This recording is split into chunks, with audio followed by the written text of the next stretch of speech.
오늘 말씀 함께 교독합니다. 12절 말씀입니다. 그러므로 나의 사랑하는 자들아, 너희가 나 있을 때뿐 아니라 더욱 지금 나 없을 때에도 항상 복종하여 두렵고 떨림으로 너희 구원을 이루라. 너희 안에서 행하시는 이는 하나님이시니 자기의 기쁘신 뜻을 위하여 너희에게 소원을 두고 행하게 하시나니 모든 일을 원망과 시비가 없이 하라. 이는 너희가 흠이 없고 순전하여 어그러지고 거스르는 세대 가운데서 하나님의 흠없는 자녀로 세상에서 그들 가운데 빛들로 나타내며 16절입니다. 생명의 말씀을 밝혀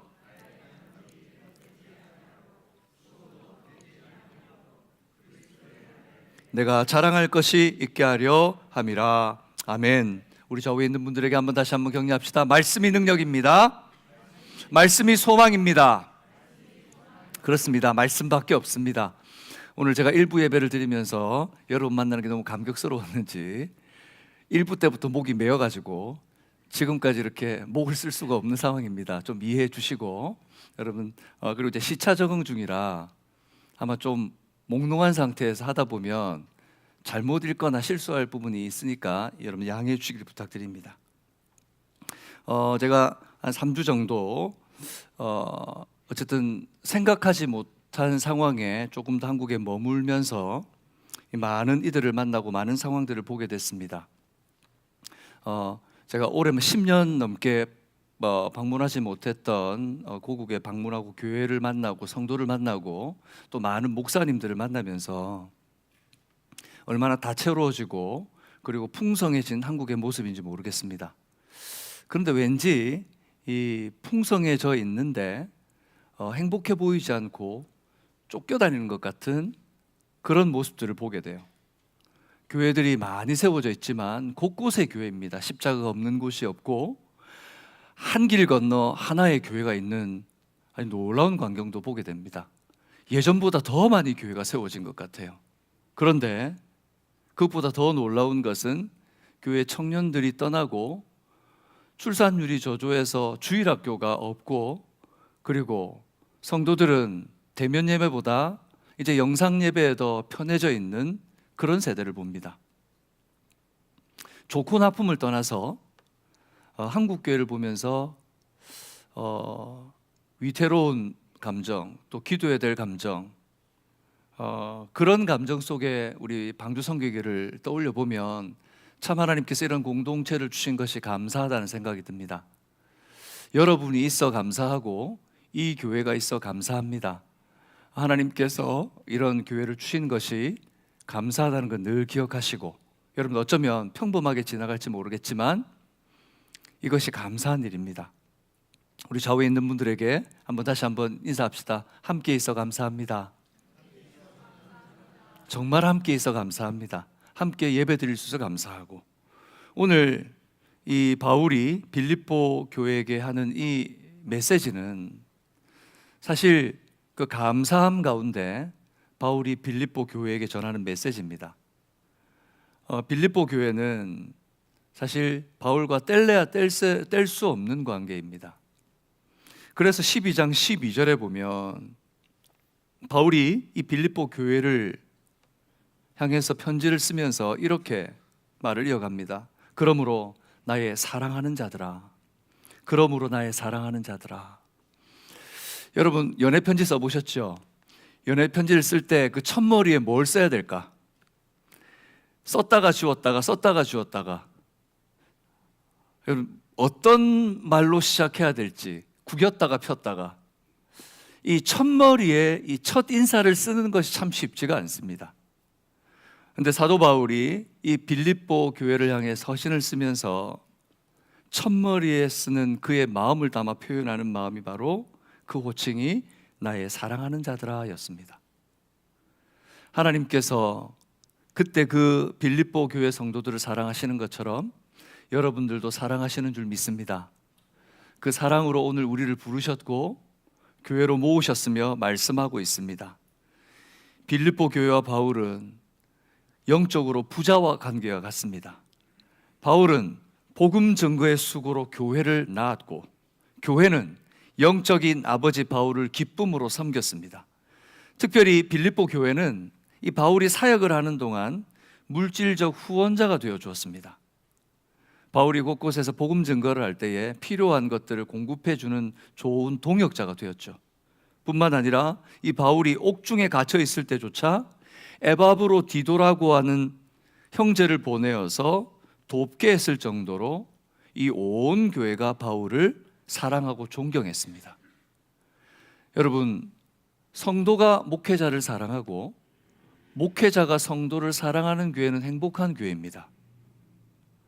많은 경우 성도들이 목회자를 사랑하기보다 의심을 품고 있거나 목회자가 성도를 사랑하기보다 마음이 지쳐 있는 경우를 보게 됩니다. 저는 우리 방주선교교회가 늘 목회자와 성도의 관계가 주님과 교회 관계처럼 사랑하고 붙들어주고 끌어주고 밀어주는 복된 교회가 되기를 주님의 이름으로 축복합니다. 아멘. 그렇습니다. 바울이 빌립보를 통해 그런 자녀들에게 옥중서신을 쓰고 있습니다. 어쩌면 옥에 갇혀서 자기의 형편이 더 여러분 처량한데도 불구하고 그 자기의 자신의 삶을 돌아보기보다 빌립보 교회를 걱정하고 염려하는 마음으로 바울이 편지를 쓰고 있는 거죠. 그 이유는 아직 이 죄의 육신을 입고 있어 질그릇같이 깨워주기 쉬운 존재들이 바로 우리들이기 때문이에요. 복음을 듣고 예수 믿고 있지만 언제든지 무너지기 쉬운 것이 우리입니다. 조그만 부딪힘 안에서도 감정적으로 무너지고 내가 알고 있던 것 다른 이가 이야기하면 그것 때문에 마음이 상해서 깨어지고 이렇게 깨어지기 쉬운 우리들, 역시나 빌립보 교회도 연약한 부분을 안고 있었던 것 같습니다. 바울은 너무 잘 알고 있죠. 그래서 이 편지를 써서 교훈하려고 합니다. 오늘 말씀 그 두드러지는 가르침의 초점이 뭐냐? 바로 성도로서의 삶의 기준을 가지라는 것입니다.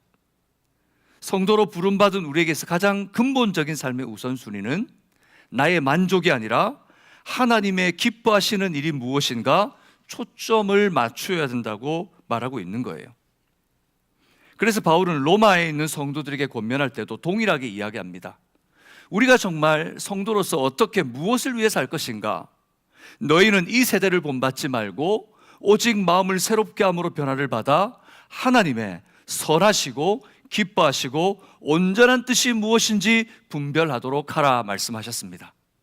사랑하는 여러분, 우리의 삶의 초점은 나의 만족이 아니라 하나님의 기쁨이 되어야 될 줄로 믿습니다. 우리의 예배의 초점은 내가 은혜 받는 것이 아니라 하나님이 기쁜 예배를 받으시는 것이어야 될 줄로 믿습니다. 그러니 오늘 내가 드리는 예배는 내가 무언가 만족을 누리기 위함이 아니라 하나님께 삶의 열매를 드리는 복된 예배여야 하는 것이죠. 그래서 바울은 2절 후반부에 이렇게 이야기합니다. 2절 말씀 우리 다 같이 한번 읽어볼까요? 12절입니다. 그러므로 나의 사랑하는 자들아, 너희가 나 있을 때뿐 아니라 더욱 지금 나 없을 때에도 항상 복종하여 두렵고 떨림으로 너희 구원을 이루라. 나 있을 때뿐 아니라 나 없을 때에도 지금도 내가 있든 없든 내가 너에게 원하는 것은 두렵고 떨림으로 너희의 구원을 이루라 라는 것입니다. 목회자로서 여러분, 성도들에게 갖는 마음이 동일합니다. 여러분, 저와 함께 신앙생활하는 훈련의 현장이 있든 아니면 삶의 현장이 있든 저의 마음은 여러분들이 이 구원의 복된 축복을 누리는 것입니다. 구원의 기쁨을 누리고 사는 겁니다. 그런데 어떠십니까? 요즘 구원의 기쁨을 누리고 살고 계십니까? 내가 구원받았다는 게 참 즐겁고 복되십니까? 복된지 아닌지는 좌우 옆에 계신 분 얼굴 표정을 보면 알 수 있습니다.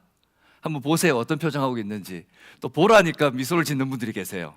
지금까지 인상 쓰고 계시다가 여러분 예배 드릴 때 여러분 얼굴 표정을 한번 거울을 보고 와보세요.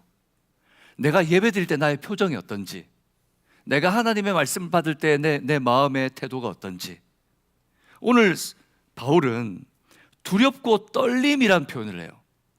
두렵고 떨림으로 너의 구원을 이루라. 그러면 내 구원을 받아들일 때에 그렇게 받아들여야 하는 걸까요? 두렵고 떨리는 마음으로?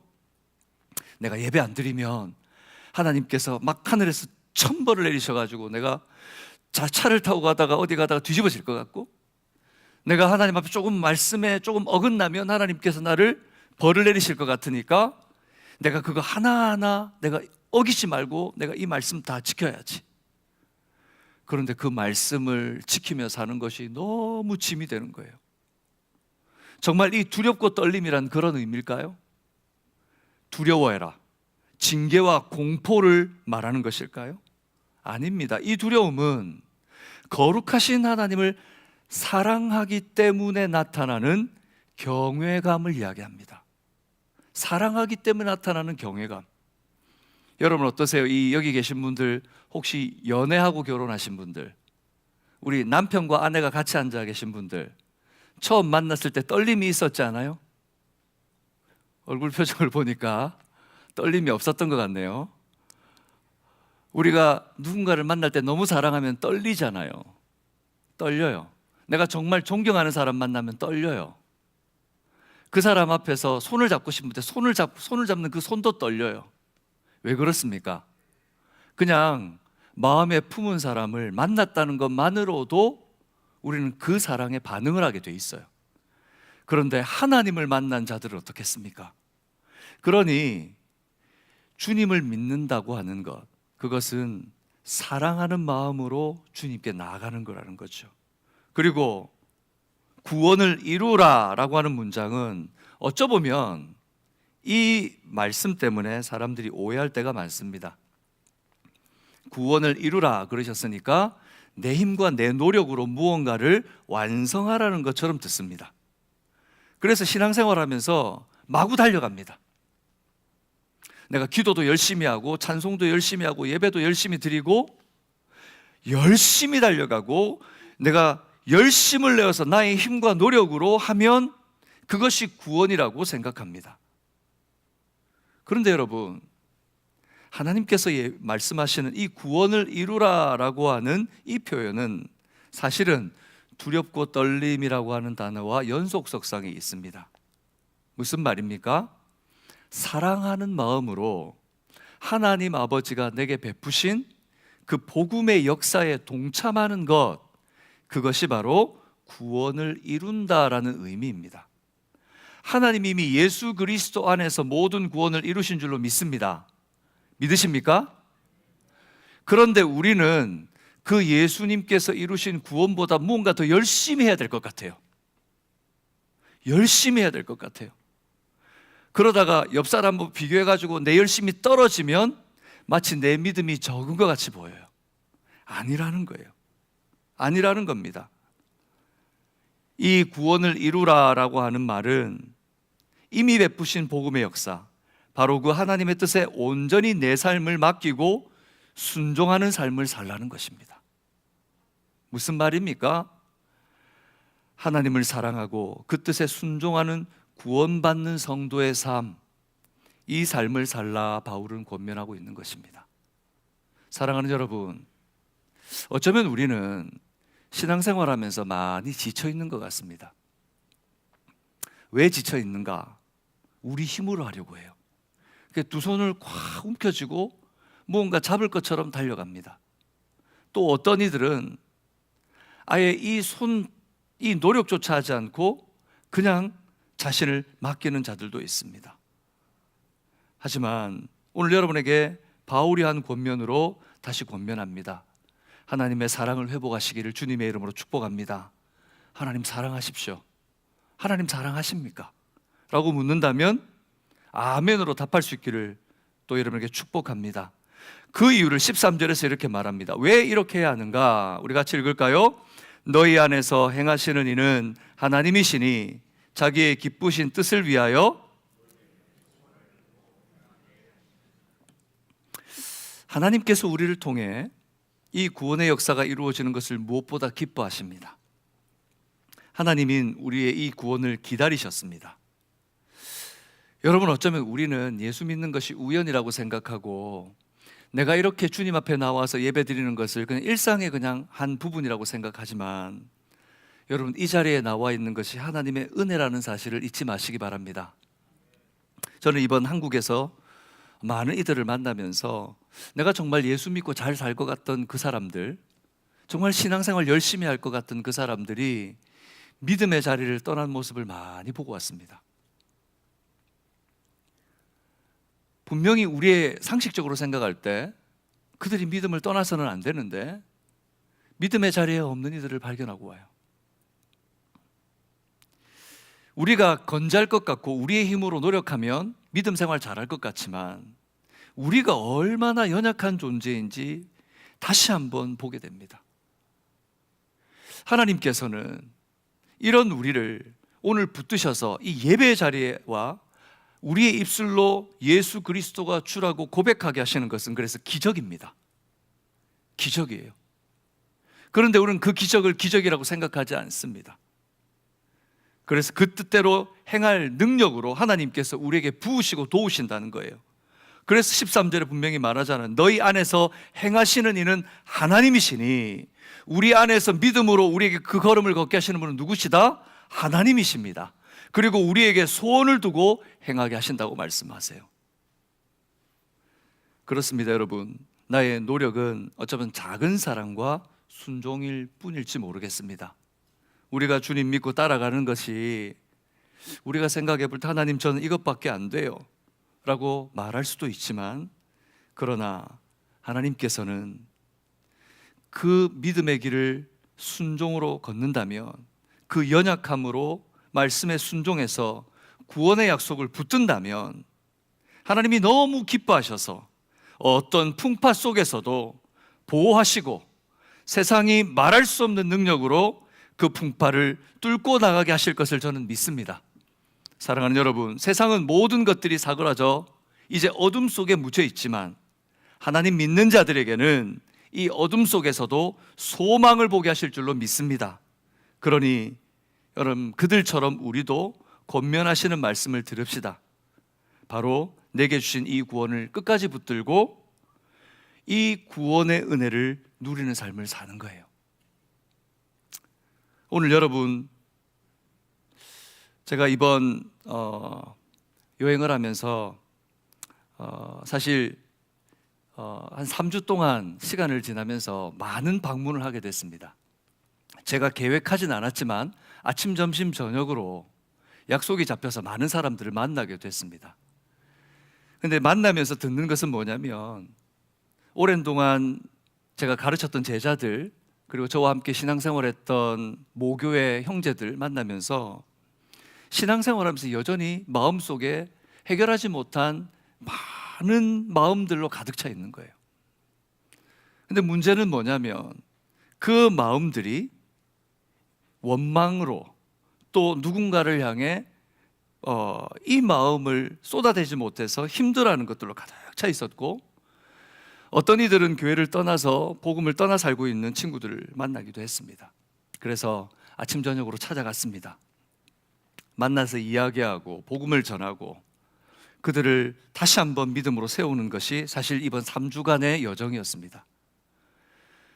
그래서 사실 제가 이번 한국행을 준비하면서 저희 어머니 그리고 제 몸에 있는 부분을 해결하기 위해서 방문을 했지만, 사실 방문하면서도 이게 맞는가라는 생각을 참 많이 하게 됐습니다. 교회에 산적해 있는 여러 가지 사역들이 있는데 돌아오면 그것들이 연속해서 이어져 가야 되는데 이게 맞는가? 그런데 하나님의 일하심이 신실하다는 것을 발견한 게 뭐냐면, 그 힘들어 지쳐있는 에게 복음을 전할 때 놀랍게도 곳곳에서 하나님께서 회복시키시고 복음으로 돌아오게 한 역사를 허락하셨다는 거예요. 복음을 듣는 아이들마다 이제 30대, 40대가 되어가지고 부모들이 되어 있는 아이들인데 교회를 떠나 있다가 잠시 만나서 그들에게 권면하고 복음을 전했는데도 불구하고 말씀이 역사하셔서 그들이 교회로 돌아오는 일들이 곳곳에서 하나님께서 허락해 주셨고, 지쳐있는 이들에게 하나님 앞에서 어떻게 믿음으로 살 수 있을지 방법을 찾게 해주시는 놀라운 은혜 현장을 보게 되었습니다. 저는 이것이 저 혼자만의 일이 아니라 여러분이 기도하심으로 이루어진 것이라고 믿습니다.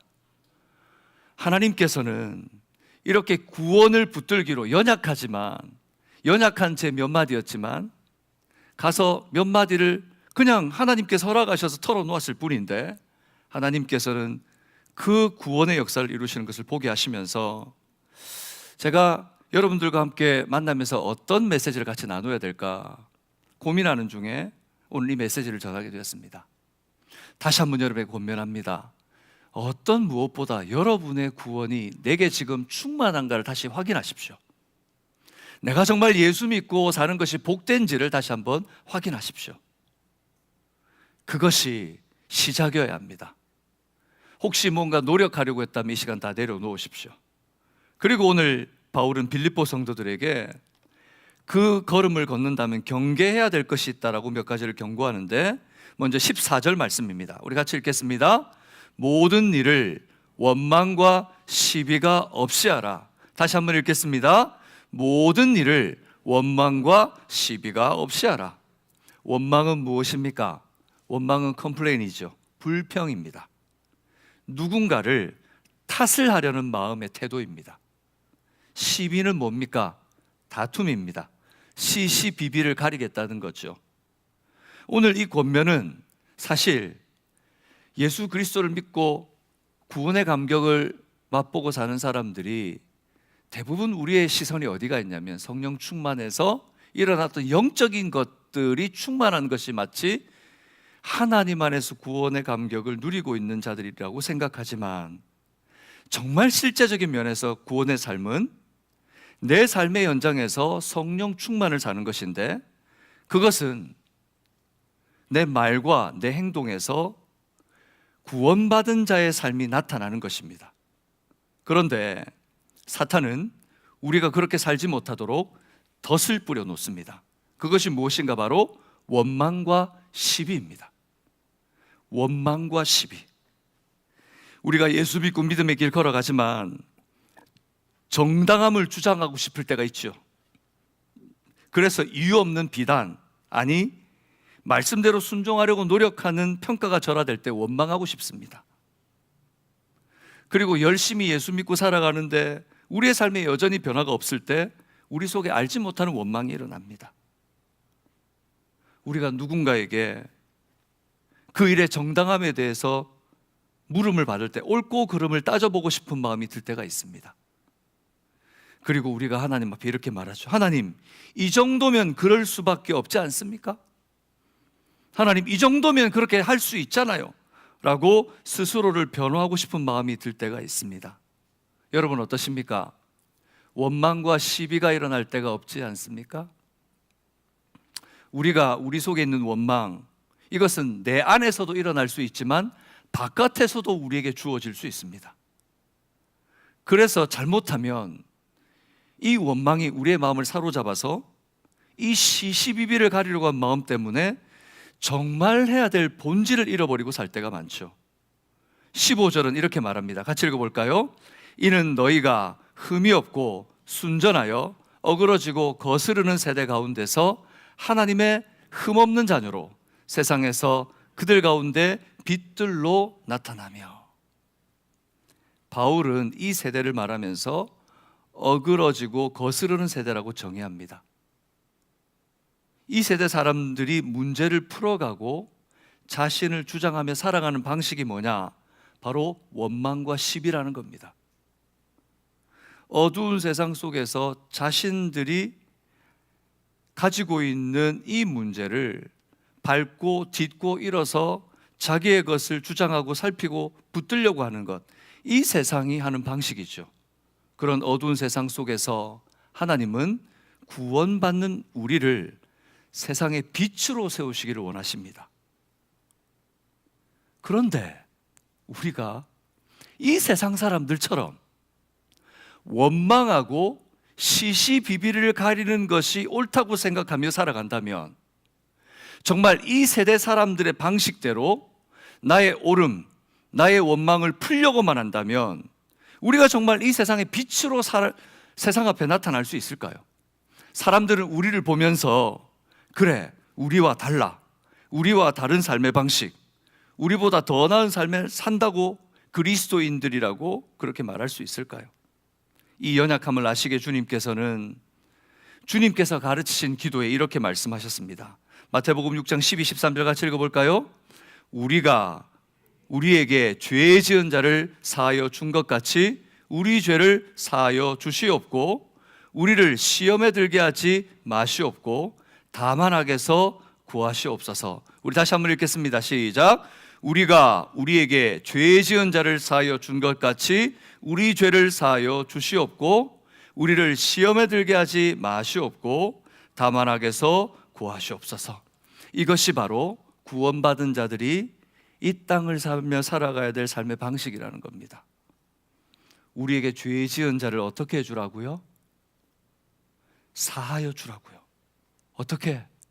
하나님 앞에서 내가 죄 사함 받고 싶은 그 심정으로 오늘 나에게 죄 지은 자에게 용서해 주라는 겁니다.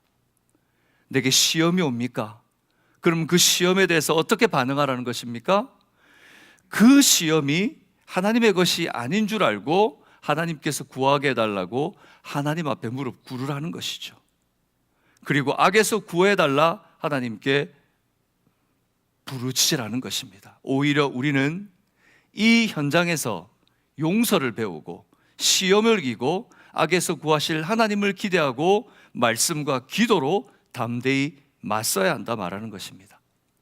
그런데 우리의 삶을 보면 세상이 한 번을 하면 두 번 갚아주고 두 번 하면 네 번 갚아주려고 하는, 여전히 빌립보 교회도 그랬던 것 같습니다.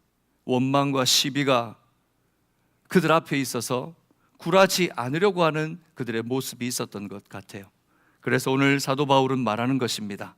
원망과 시비가 없이 너에게 맡겨진 이 구원의 감격을 두렵고 떨림으로 이루라고 말씀하시는 겁니다.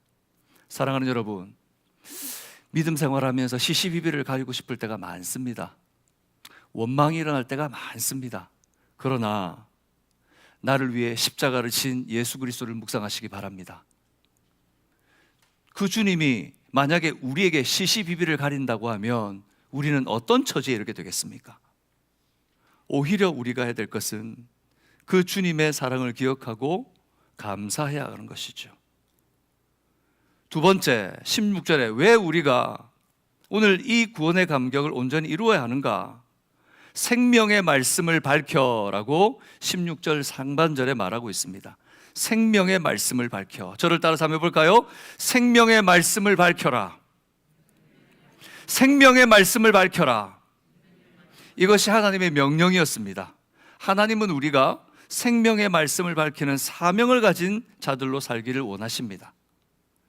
그러나 실제로 어떻습니까? 세상 속에서 소금이어야 되는데 맛을 잃어가는 성도들을 보게 됩니다. 빛이지만 너무 희미해서, 아니 그 의미를 찾아볼 수 없을 삶을 살며 어떨 때는 세상의 풍랑에 마치 꺼져버릴 것 같은 그런 믿음의 모습을 보기도 합니다. 바울은 오늘 그런 빌립보 성도들에게 생명의 말씀을 밝힐 수 있어야 된다고 말합니다. 생명의 말씀을 밝히라고 말하는데 내 믿음을 지키는 것도 힘겨워한다면, 내 믿음을 지키며 사는 것조차 힘겨운 발걸음이라면 어찌 우리가 이 사명을 감당하겠습니까? 사랑하는 여러분, 그러므로 다시 한번 주님의 이름으로 권면합니다. 하나님 깊이 사랑하시기를 축복합니다. 여러분, 정말 주님이 베풀어 주신 이 복음의 길을 걸으시기를 주님의 이름으로 권면합니다. 그리고 원망과 시비가 아닌 용서와 섬김으로 복된 성도의 삶을 나타내시기를 주님의 이름으로 축복합니다. 그럴 때에 우리가 생명의 말씀을 밝힐 수 있는 것입니다. 예수님께서도 말씀하셨죠. 마태복음 5장 14절 16절 말씀입니다.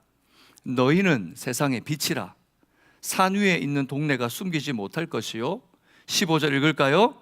사람이 등불을 켜서 말 아래에 두지 아니하고 등경 위에 두나니 이러므로 집안 모든 사람에게 빛이 느니라. 그렇죠. 빛을 어떻게 합니까? 여러분, 등불을 켜서 숨겨둡니까? 아니면 사람들이 모두 볼 수 있도록 위에 비치고 있습니까? 비춰야죠. 그런데 우리의 모습은 어떻습니까?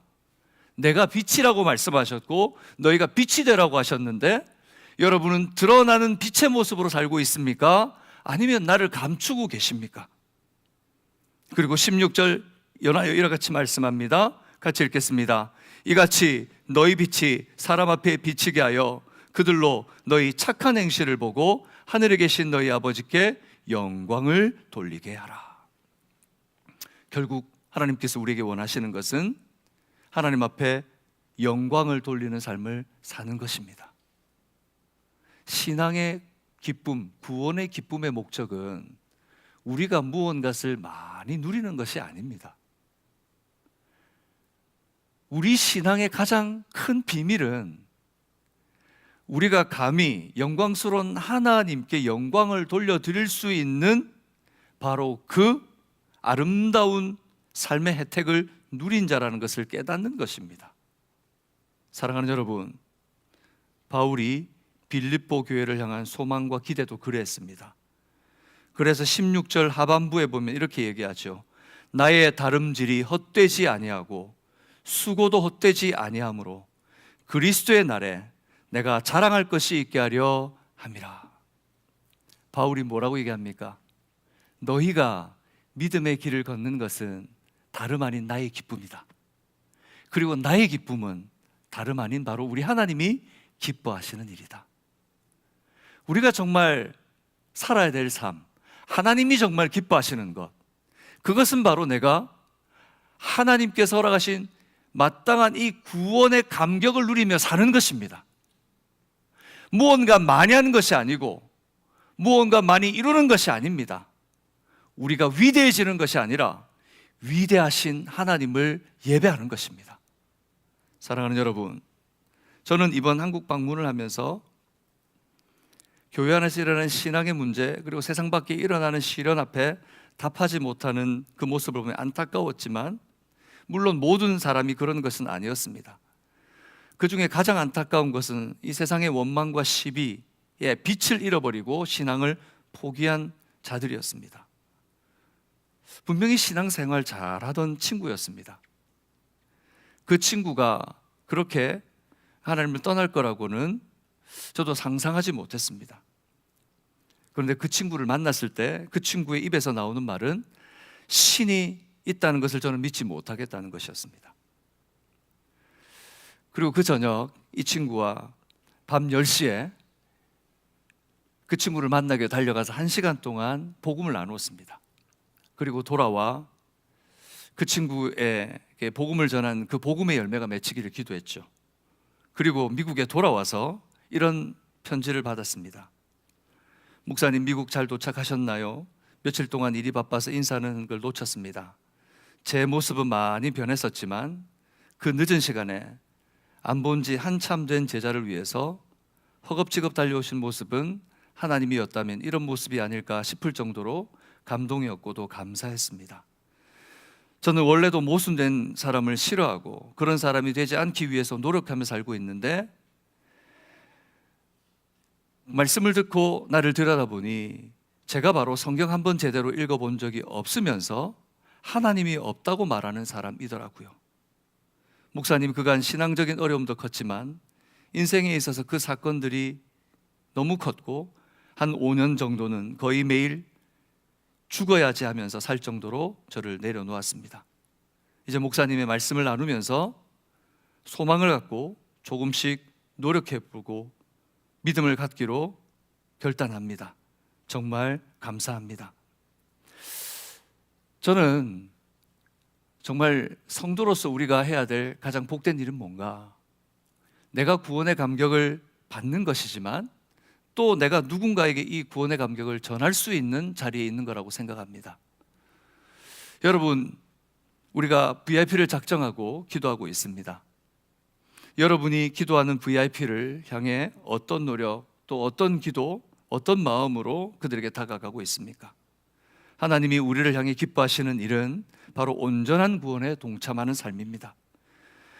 예수의 온전한 제자가 되는 것이지요. 그곳에 생명의 말씀이 증거되어 또한 생명을 낳는 기적의 역사가 일어날 것을 저는 믿습니다. 사랑하는 여러분, 부모로 사는 여러분들에게 축복합니다. 제가 바라기는 부모로서 자녀들에게 구원의 감격을 흘려보내는 부모들이 되시기 바랍니다.